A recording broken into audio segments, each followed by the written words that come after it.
نحمده ونصلي على رسوله الكريم اما بعد بسم اللہ الرحمن الرحیم۔ قرآن کریم جن ہدایات کو لے کر آیا ہے،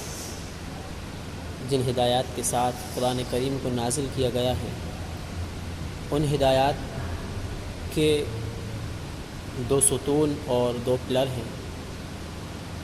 ایک ہے توحید اور دوسرا رسالت۔ توحید کہتے ہیں اللہ کے ایک ماننے کو، اور رسالت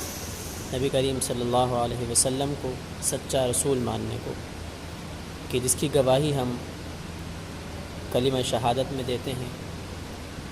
اشہد ان لا الہ الا اللہ و اشہد ان محمدا عبدہ و رسولہ،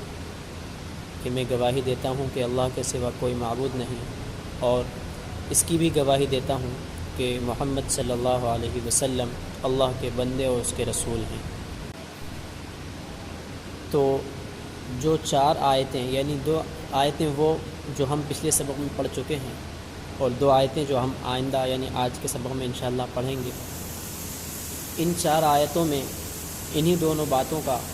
ذکر ہے۔ پہلی دو میں اللہ تعالیٰ کے ایک ہونے اور یعنی توحید کا بیان ہے، اور دوسری دو آیتوں میں رسالت کا بیان ہے۔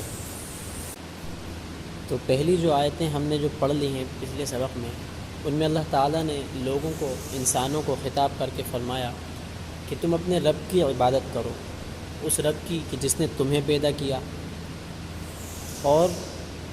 تمہارے پہلے کی جو قومیں تھیں انہیں پیدا کیا۔ یعنی یہ کہ اللہ تعالیٰ لوگوں کو اپنی عبادت کا حکم فرما رہے ہیں، اور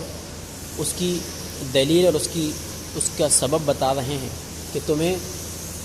پیدا کرنے والا اللہ ہی ہے، اور تم سے پہلے، اور صرف تمہیں ہی نہیں، یعنی جو تم سے پہلے لوگ تھے ان کو بھی اللہ نے پیدا کیا۔ اور اس کے بعد کی آیت میں اللہ تعالیٰ نے آسمان کے پیدا کرنے اور زمین کے پیدا کرنے، اور آسمان سے بارش برسانا، اور اس کے ذریعے سے پودوں کو لگانا، پھلوں کو لگانا، ان ساری چیزوں کا ذکر فرمایا، اور یہ بتا دیا کہ یہ جتنے بھی کام ہیں اس کا کرنے والا اللہ کے سوا کوئی دوسرا ہو ہی نہیں سکتا۔ اللہ کے علاوہ کسی کے اندر اس بات کی قدرت ہی نہیں ہے کہ وہ ان کاموں کو کر سکے۔ اور جب تمہیں بنانے والا اور تمہاری خدمت کے لیے اتنی مخلوق کو پیدا کرنے والا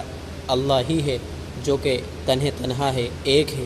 تو پھر عبادت بھی اسی ایک ذات کی کرو۔ اور آگے فرمایا کہ فَلَا تَجْعَلُوا لِلَّهِ أَنْدَادًا وَأَنْتُمْ تَعْلَمُونَ، اور حقیقت کو جانتے ہوئے،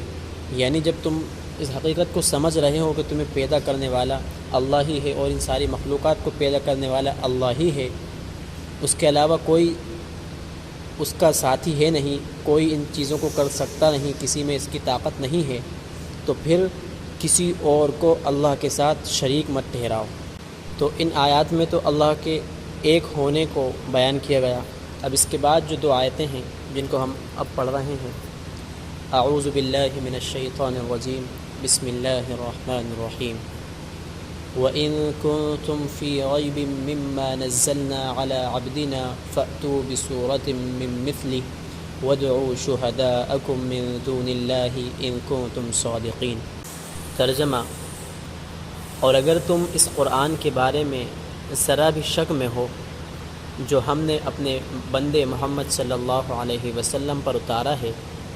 تو اس جیسی کوئی ایک صورت ہی بنا لاؤ، اور اگر سچے ہو تو اللہ کے سوا اپنے تمام مددگاروں کو بلا لو۔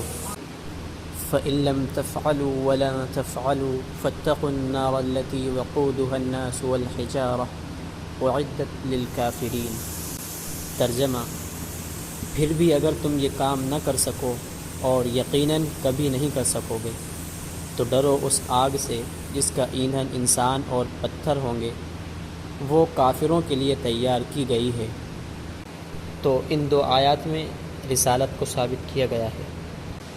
اب اس کی مختصر سی تشریح کو سمجھتے ہیں۔ وَإِن كُنتُمْ فِي رَيْبٍ، تو یہاں پر جو لفظ ریبن ہے، جو پہلے بھی آ چکا تھا سورہ بقرہ کے شروع میں، الف لام میم ذالک الکتاب لا ریب فیہ، تو اس لفظ ریب کے معنی ہوتے ہیں شک کے، یعنی ایسا شک کہ جس کی کوئی بنیاد اور کوئی وجہ نہ ہو، یعنی بلا وجہ کا شک، اور تھوڑا سا دماغ لگانے اور غور و فکر کرنے سے وہ شک ختم ہو جائے، اس شک کو ریب کہتے ہیں۔ اور قرآن پاک کی پہلی آیت میں فرمایا گیا تھا کہ لا ریب فیہ، کہ اس میں ذرہ برابر بھی کوئی شک نہیں ہے، شک کی کوئی گنجائش نہیں ہے۔ تو یہاں پر کافروں سے یہ کہا جا رہا ہے کہ قرآن پاک تو کوئی ایسی چیز نہیں ہے کہ جس میں شک کیا جائے، لیکن اگر پھر بھی تمہیں اپنی ناواقفیت اور تمہاری جہالت کی وجہ سے تمہیں کوئی شک ہو بھی رہا ہے تو سن لو، فَأْتُوا بِسُورَةٍ مِّن مِّثْلِهِ، مطلب کہ تمہیں اگر اس کے سچا ہونے میں شک ہے یا تمہیں اس بات میں شک ہے کہ یہ اللہ کا کلام نہیں ہے، تو پھر تم اس کی مثال پیش کر کے دکھا دو، اور صرف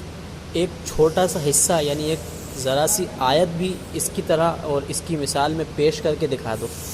اگر تم شک کر رہے ہو تو۔ یعنی کفار سے یہ کہا جا رہا ہے کہ اگر تمہیں ایسا لگتا ہے کہ یہ اللہ کا کلام نہیں ہے بلکہ محمد صلی اللہ علیہ وسلم نے اسے گھڑ لیا یا یہ کسی دوسرے انسان کا کلام ہے، تو اس کا فیصلہ آسانی سے کیا جا سکتا ہے۔ اگر یہ انسان کا کلام ہے تو تم بھی انسان ہو، تو اس کلام کے جیسی کوئی ایک آیت لا کر دکھا دو۔ اب یہاں ہو سکتا تھا کوئی یہ سوال کر لیتا کہ اگر ہم اس کی دلیل یا اس کی مثال پیش نہیں کر سکتے تو ایسا ضروری نہیں ہے کہ کوئی بھی نہیں کر سکتا، ہو سکتا ہے کوئی انسان ہو جو کر سکے۔ تو اللہ تعالیٰ نے فرما دیا وَادْعُوا شُهَدَاءَكُمْ مِن دُونِ اللَّهِ، مطلب یہ کہ اگر تم اکیلے اس کی مثال پیش نہیں کر سکتے تو جو بھی تمہارے سامنے ہیں، دنیا میں کوئی بھی انسان ہو یا وہ بت جنہیں تم اللہ کے ساتھ شریک کرتے ہو، تم جس کو چاہے اپنے ساتھ شامل کر لو، اپنی مدد کے لیے بلا لو، اور پھر اس کی ایک مثال پیش کر کے دکھا دو۔ پھر آگے کی آیت میں اللہ تعالیٰ نے فرمایا کہ اگر تم ایسا نہ کر سکو، یہ کام نہ کر سکو، اس کی مثال پیش نہ کر سکو، اور اس کے بعد ایک جملہ اور فرما دیا کہ وَلَن تَفْعَلُوا، اور ہرگز تم کر بھی نہیں سکو گے، کہ تمہاری بساط اور تمہاری مجال نہیں ہے کہ تم ہر طاقت لگا کر، اپنی پوری صلاحیت لگا کر بھی اس کی طرح کوئی مثال پیش کر سکو۔ اور جب ایسا نہیں کر سکتے تو پھر اس آگ سے بچنے کی تیاری کر لو جس آگ کا ایندھن انسان اور پتھر ہیں، اور جو آگ تم جیسے کفر کرنے والے اور حق کو جھٹلانے والوں کے لیے تیار کی گئی ہے۔ یہ جو چیلنج اللہ تعالیٰ نے کفار مکہ کو دیا تھا،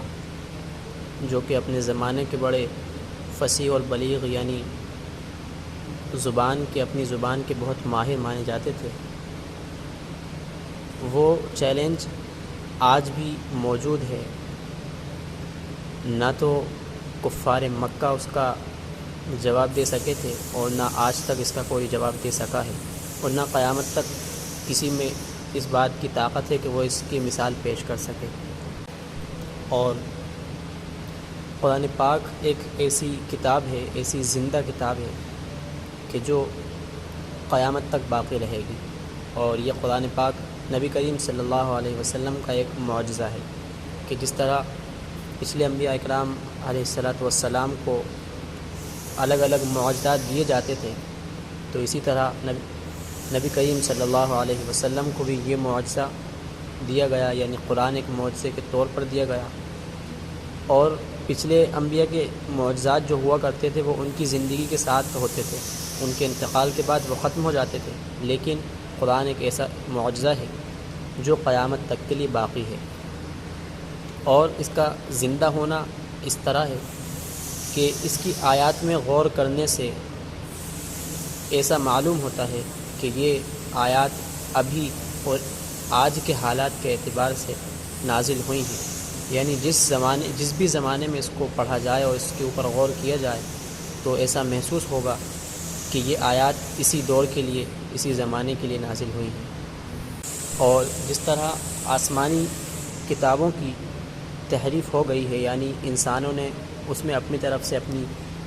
من کے مطابق اور اپنی خواہشات کے مطابق باتوں کو ملا دیا، اور مشکلات کی چیزوں کو، یعنی ایسی چیزوں کو جو اپنی نفس کے اوپر بھاری لگتی ہیں، بوجھ لگتی ہیں، ان کو ہٹا دیا، یعنی ان کو بگاڑ دیا ان کتابوں کو۔ لیکن قرآن کے ساتھ ایسا نہیں ہے اور ایسا نہیں ہو سکتا، کیونکہ اللہ تعالیٰ نے فرمایا ہے انا نحن نزلنا الذکر وانا له لحافظون، کہ اس قرآن کو ہم نے نازل کیا ہے اور اس کی حفاظت بھی ہم ہی کریں گے۔ اور اللہ تعالیٰ نے کئی طریقے اس کی حفاظت کے مقرر فرما کر رکھے ہوئے ہیں، جن کے ذریعے سے آج تک اس کی حفاظت ہو رہی ہے اور قیامت تک انشاءاللہ اس کی حفاظت ہوتی رہے گی۔ اور جس طرح یہ نازل ہوا ہے ویسا ہی ایک ایک حرف اور ایک ایک نقطے کے ساتھ موجود رہے گا۔ یہ تو آج کی 2 آیتوں کی مختصراً تشریح اور تفسیر ہو گئی۔ اب آگے کے سبق میں ہم قرآن پاک کو جو معجزہ کہا گیا ہے اور قرآن کی مثال آج تک کوئی کیوں نہیں بنا سکا یا دے سکا، ان 2 باتوں کو تفصیل کے ساتھ انشاءاللہ آئندہ سبق میں سمجھیں گے۔ آج کا سبق یہیں تک۔ اللہ تعالی ہم سب کو قرآن کے مطابق عمل کرنے کی